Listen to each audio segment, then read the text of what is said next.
안녕하세요. 그리려나입니다. 저는 광수를 보며 상반되는 두 가지 생각이 들었습니다. 광수 정말 왜 저럴까? 한편으로는 정말 안타깝다. 광수는 첫 등장 때 빨간 바지를 입고 와서는 내가 광수일 걸 알고 있었다. 주변 사람들이 너는 무조건 광수일 거라고 했다. 이렇게 말을 합니다. 수식어는 지구인들을 위한 지구 밖 어른 왕자. 프랑스 왕자도 아니고 지구 밖 왕자로 묘사될 정도로 어떤 이질감, 또 사람들과 의사소통에 장벽이 있다는 걸 표현한 말인 것 같아서 지금 보면 이 수식어는 정말 이번 광수에게 꽤나 어울리는 수식어가 아닌가 싶습니다. 초반 하루 이틀은 얼굴에 은은한 미소를 띄운 채 나름 정제된 듯한 언행을 보여왔던 광수가 무너지기 시작한 시점을 보면 첫인상 선택에 이어 첫 데이트 신청에서도 여자들의 관심과 선택을 받지 못했을 때부터였죠. 그렇다면 광수는 누군가에게 사랑받지 못하는 것, 관심이나 인정을 받지 못하는 거에 대해 깊은 상처를 받는 사람이라는 걸 알 수가 있죠. 근데 옥순에게는 나 외에 다른 남자들은 너한테 관심이 하나도 없더라. 너가 남자들의 1, 2순위 안에 거론된 적이 없다. 이런 말을 반복적으로 하고 그런 말에 불쾌해하는 옥순의 반응을 전혀 읽지 못해요. 심지어 내가 너를 좋다고 말해줬으니 이건 옥순 입장에서 기분 좋아할 말일 것이다. 이렇게 제멋대로 생각을 해버립니다. 광수는 자기소개에서 한국 중산층의 기준보다 프랑스 중산층의 기준을 지향한다고 이야기했었죠. 프랑스 중산층의 조건은 한 가지 이상의 스포츠를 즐기거나 악기를 다루는 것, 외국어를 하나 정도 구사해서 폭넓은 세계 경험을 갖추는 것, 그리고 사회 약자를 위해 봉사하는 것, 숫자로 측정되지 않는 삶의 질을 가치로 삼는 이 기준은 사실 정말 이상적이고 멋있죠. 결코 쉬운 것도 아니고요. 근데 과연 사람들이 이런 가치관을 가진 사람이라고 해서 이 사람의 생각이 남달라, 독특해 하며 무시하거나 배척할까? 광수는 내 가치관을 드러내면 사람들이 비웃는다. 친구들한테 이렇게 얘기하면 비웃음을 당했었고 솔직히 상처도 많이 받았다. 나 같은 사람도 잘 살고 있다는 걸 보여드리고 싶다. 이렇게 말을 해요. 광수는 내가 어떤 말을 했을 때 상대가 나를 무시하거나 비웃었던 경험이 분명 있고 그로 인해 마음의 상처를 받았었다는 것도 알 수가 있죠. 그래서인지 광수는 나는 틀리지 않았어. 나는 그렇게 무시할 만한 사람이 아니야. 나는 멋진 사람이야. 이걸 계속 증명하려고 합니다. 최종적으로 어떻게? 나중에 훌륭한 사람이 되어서.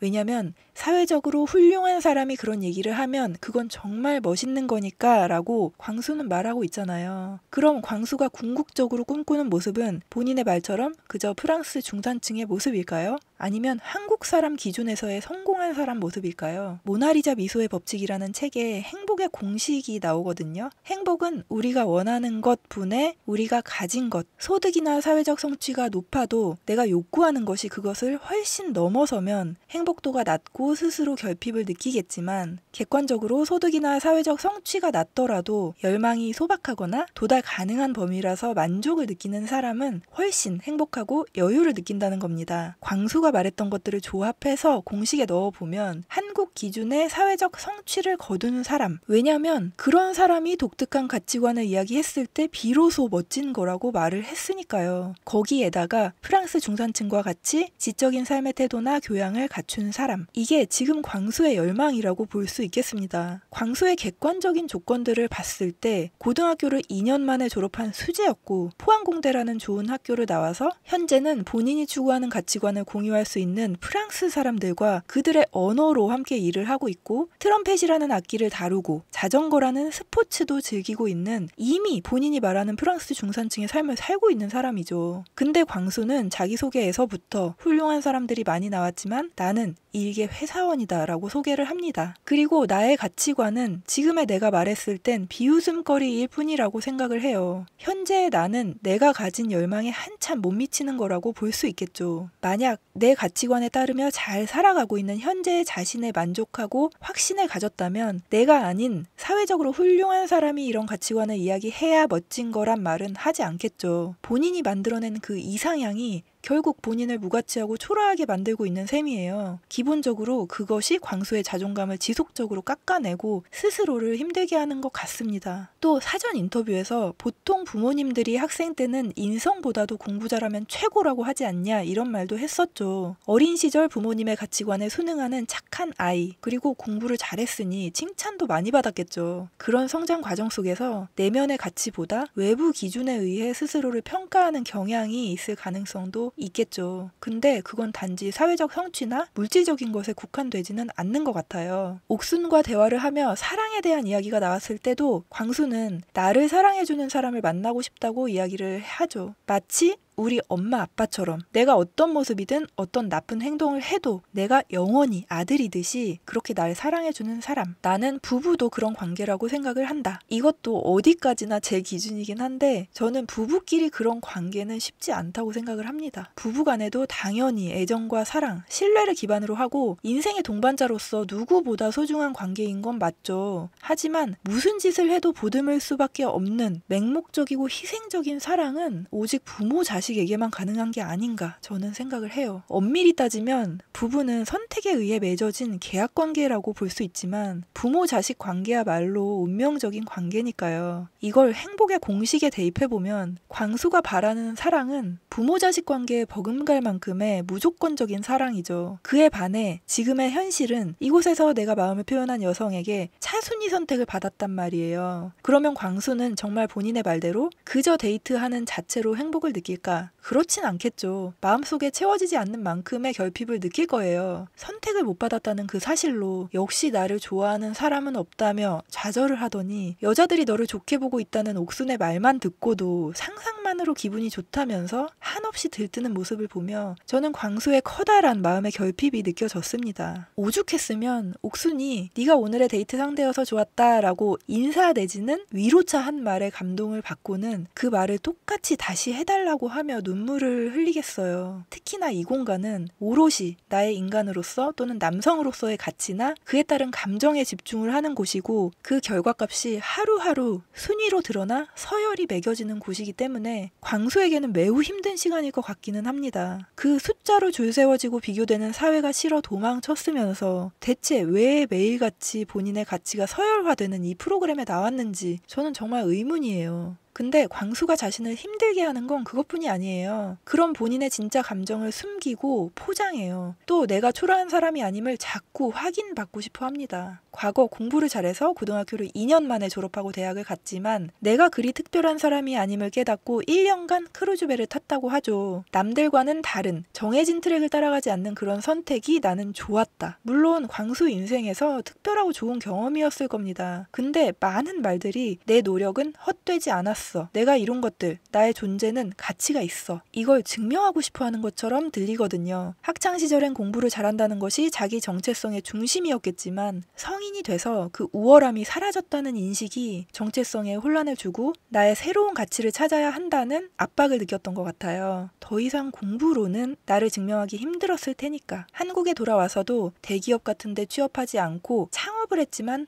망했었다. 하지만 그런 경험들이 내 인생을 풍족하게 만들었다. 첫인상 선택을 받지 못한 건 내가 매력이 없어서가 아니다. 사람들이 나를 경계하는 건 단지 내 가치관을 받아들이기 어렵기 때문일 거다. 옥순이가 나를 2순위로 선택했지만 나는 짜장면을 먹지 않고 데이트를 해서 오히려 좋다. 지금 이 상황도 재밌는 경험이다. 이런 식으로. 이런 게 거짓말이라거나 사실이 아니라는 건 아니에요. 근데 스스로는 이상과 현실의 괴리감 속에서 무의식적으로 방어를 계속하고 또 타인의 눈에는 그런 꾸며진 듯이 고고한 말을 할 때와 가끔가다 튀어나오는 진심 섞인 과잉 표현들이 합치가 안 되니까 일관성이 없는 말 그대로 이상한 사람으로 보이게 되는 거죠. 그리고 이번 화에서 여실히 보여진 광수의 말 실수들. 그건 저는 아마도 학창시절 때부터 이어진 결과이지 않을까 조심스레 추측을 해보는데요. 광수의 순간순간의 선택 어휘를 보면 조금은 일반적이지는 않아요. 고등학교를 2년 다니고 졸업했다고 말하며 본인 스스로를 수재라고 칭하고 본인의 자기소개에 대해 말하며 스스로 고귀하다는 표현을 씁니다. 저는 이런 상황에서 어이없다며 핀잔을 주거나 깔깔 웃으면서 놀리고 기분 나쁘지 않는 선에서 같이 웃어 넘기는 그런 친구들끼리의 자연스러운 피드백을 통해 적절한 어휘 선택이나 반응에 대해서도 학습된다고 생각하거든요. 근데 성인 이후로는 상대의 웬만한 말실수도 그냥 못 들은 척 넘기게 되잖아요. 광수는 옥순과의 데이트뿐만 아니라 남자들과의 대화에서도 순간순간 예측에서 벗어나는 반응을 보일 때가 있어요. 저는 이런 모습이 성인이 돼서 발현된 건 아닐 테고 학창 시절부터 보여졌을 거라고 생각을 해요. 성인 이후 다양한 인간관계를 경험하고 소통하면서 사회적 기술이 더 연마되고 평생에 걸쳐 성장을 하지만 어린 시절과 학창 시절의 경험으로 기초가 형성이 되잖아요. 이 기초를 토대로 성인 이후에 발전하거나 또는 변화하는 거겠죠. 그걸 학습하기 위해서는 상대방의 건전한 피드백이 중요한데 친구들과 그런 경험이 부족했거나 피드백을 받기보다는 은근히 무시를 당했을 가능성이 있다고 생각을 해요. 그래서 그런 부분을 학습할 기회를 놓쳤을 것 같아요. 그 와중에 어린 시절 공부를 굉장히 잘했기 때문에 자기 능력이 항상 인정받는 환경에서 자라 내 생각이나 표현 방식이 옳다고 느낄 수 있고요. 나를 비웃었던 친구들은 나보다 공부를 못했을 가능성이 더 크잖아요. 그럼 내심 내 생각이 옳고 너네는 내 생각을 이해하지 못하는 거야 라고 생각할 수도 있을 것 같아요. 한마디로 어린 시절 타인의 감정을 이해하거나 표현하는 방법보다 성과에 집중하는 성장 과정에서 사회적 관계에서 요구되는 정서적인 교류나 공감을 학습하지 못했다는 생각이 듭니다. 근데 개인적으로 광수를 보면 그런 피드백을 주기가 좀 어려울 것 같긴 해요. 왜냐하면 어떻게 반응을 할지 예측이 잘 안 되거든요. 아이같이 울 것 같기도 하고 좌절감에 완전 다운될 것 같기도 하고 갑자기 화를 낼 것 같기도 하고 그래요. 그래서 주변 사람들도 광수에게 피드백을 잘 주지 못하고 그냥 넘어갔던 게 아닐까. 옥순이 단호하게 거절하지 않는 게 좀 답답하긴 하면서도 상대가 광수라면 쉽지는 않겠다 하는 생각이 들더라고요. 그리고 마지막으로 이 부분은 제가 좀 싫어하는 부분이라 보편적이지 않을 수도 있는데 저는 광수가 답답하면서도 시종일관 안타까운 생각이 동시에 들다가 살짝 화가 났던 부분이 있어요. 옥순이랑 조격 데이트를 할 때 발가락이 끔찍하다, 징그럽다 그런 말들은 사실 저도 옥순이처럼 웃어 넘길 수 있거든요. 근데 광수가 퇴근하고 뭐하냐고 물었을 때 옥순이 야구나 골프 채널 보다가 연습장 가기도 하고 그런다고 하니까 진짜 재미없겠다라고 하는데 그냥 웃어 넘기는 옥순이 진짜 대단하다, 존경스럽다 이런 생각했어요. 스포츠는 옥순이가 정말 좋아하는 거고 그냥 시간을 때우는 정도가 아니라 오히려 시간을 들여서 반전문가 수준으로 즐기고 있는 옥순에겐 굉장히 가치 있는 거잖아요. 근데 그게 뭐가 재밌냐, 나도 해봐서 어떤 느낌인지 안다 하는데 자신이 좋아하는 스포츠를 즐기는 삶은 프랑스 중산층이 추구하는 가치 중에 하나 아닙니까? 그걸 왜 자기한테만 적용을 하는 걸까요? 마치 본인은 관심을 못 받는 것이 눈물 쏟을 정도의 상처면서 옥순한테는 너한테 관심 있는 사람 한 명도 없다고 말하는 것처럼 저 같은 경우는 제가 좀 덕후 기질이 있어서 그런지 몰라도 제 취미나 제가 좋아하는 활동을 폄하하면 기분 나쁜 티를 낼 것 같거든요. 방송이고 뭐고 나 더 이상 못 참겠다. 너 혼자 조격하다 가라. 광수 눈물 엔딩.